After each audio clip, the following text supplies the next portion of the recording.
Editor in Atlantic Council, Ukraine Alert, Business Ukraine Magazine. I give you Peter Dickinson on the line. Hello, Peter. Thanks for joining.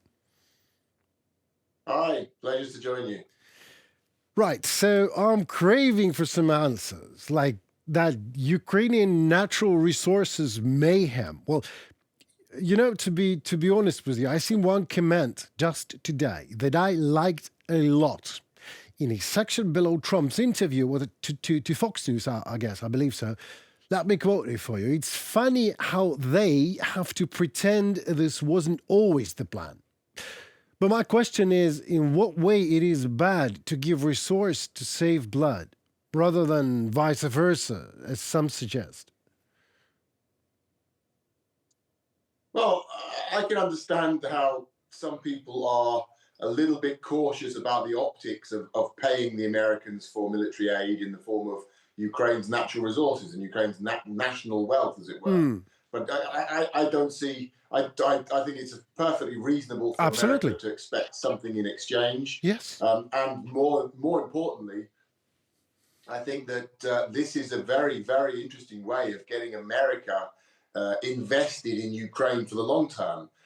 This is a very interesting way of getting the Americans to be engaged, not just today and tomorrow, but going down 5, 10, 20 years down the line, to have a major American economic interest in not only Ukraine's survival, but Ukraine's success. So I understand why there is a reticence, why some find this to be distasteful, perhaps, or very, very overtly opportunistic from the Trump administration, perhaps. But I think there's a lot of benefits. I think there's a lot of logic to it, and there's a lot of potential advantages to it in terms of the war itself now and going forward. Into the future, the relationship between Ukraine and America, and the need to make sure that America remains engaged. Well, absolutely. I can't agree more. And you say 10, 20 years down the line. I may be 50 because I was once in non-ferrous business. I've done business with rare earth metals, just by the way. Huh? So I've been selling this stuff. So I know that this is a very specific material and the cost is enormous, but you have to invest billions of dollars into production. So my second question is, say deal is done. All right. So say war is stopped for the time being. And say Ukraine makes a deal also with Trump, and we, as partners, start mining and selling whatever we're doing. Okay, so then, all of a sudden, one fine day, a Russian missile just shows up and destroys the mine, let's say, or the office, and kills people. And Russians are like, well, we have no idea. What are you talking about? Just as they do all the way along, with Azerbaijani plane that they downed and murdered hundreds of people. So my question is, Trump is going to step up militarily after that, or not, do you think? Well, I think it might be an issue for Trump. It will probably be an issue for his successors, because this would be something further down the line. But yeah, I mean, this is collective the classic argument. Right. When Russia's invasion of Ukraine began in 2014, President Obama at the time in America brought together his security experts, and the first question he had was, please tell me why Ukraine is a vital security interest for the United States of America. Because I don't know, essentially. Obama was basically saying, this is not really our problem. This is not a big issue for us. So you could argue in terms of the strategy. You could argue in terms of the very, very grave, in my opinion, consequences of a Russian victory in Ukraine for international security, that the entire system of international security would collapse. But that's in the sort of theoretical realm. You could argue also that it wouldn't be the case. Some people feel that's an exaggeration to say that we'll enter a world of a geopolitical jungle where might is right. That might be the case. Some aren't convinced by that argument.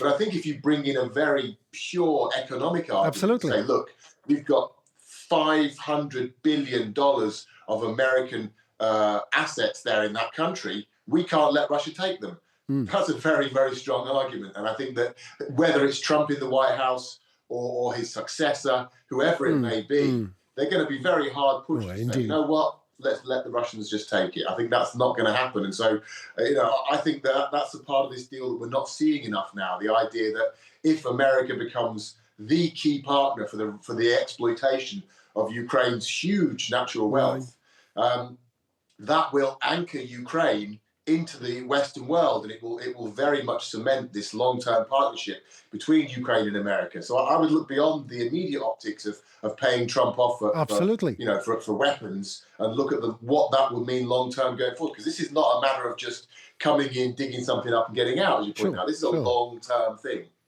Yeah, absolutely. And also, like 500 billion is just for starters.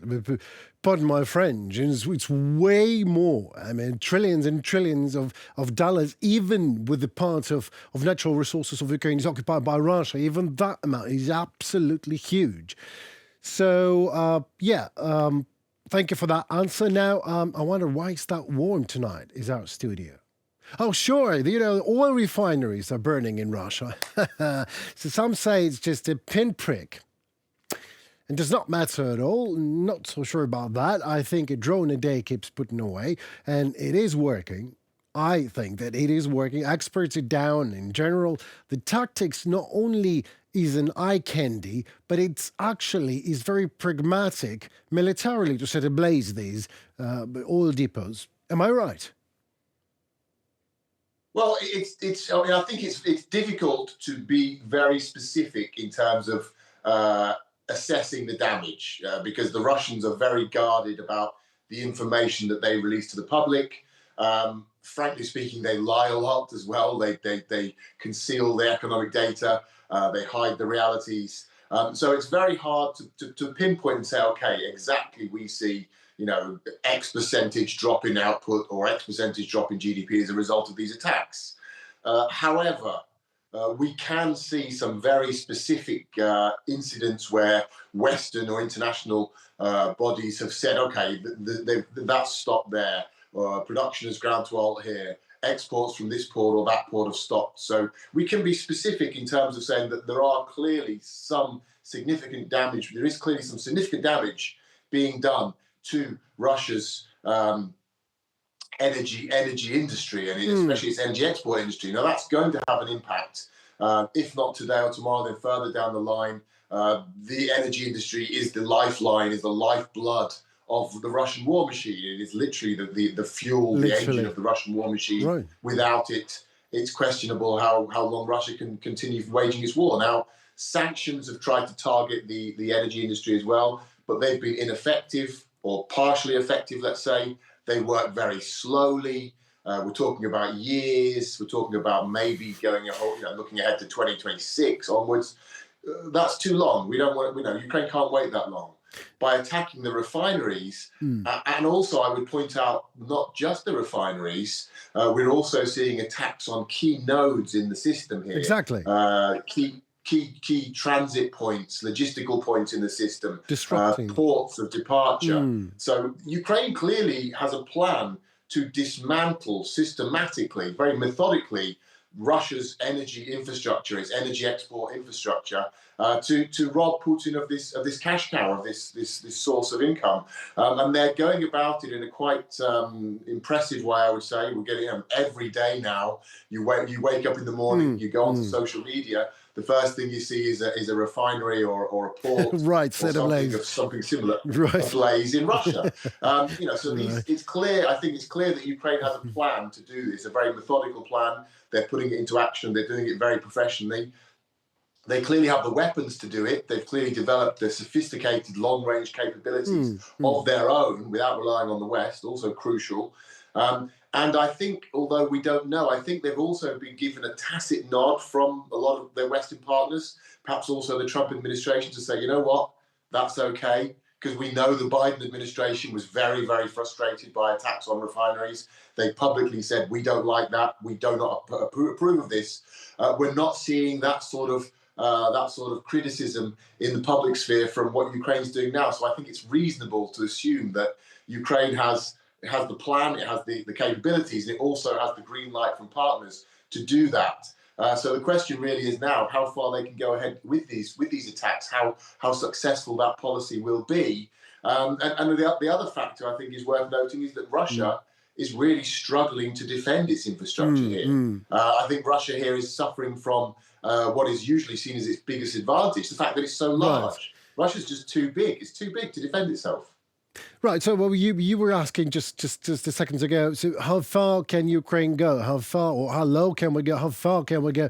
Yeah. Are you talking about Greenland? So, are you maybe afraid? Maybe that Donald Trump is afraid that until Ukrainian drones reach Greenland and shell a old depot there, it's all right. No.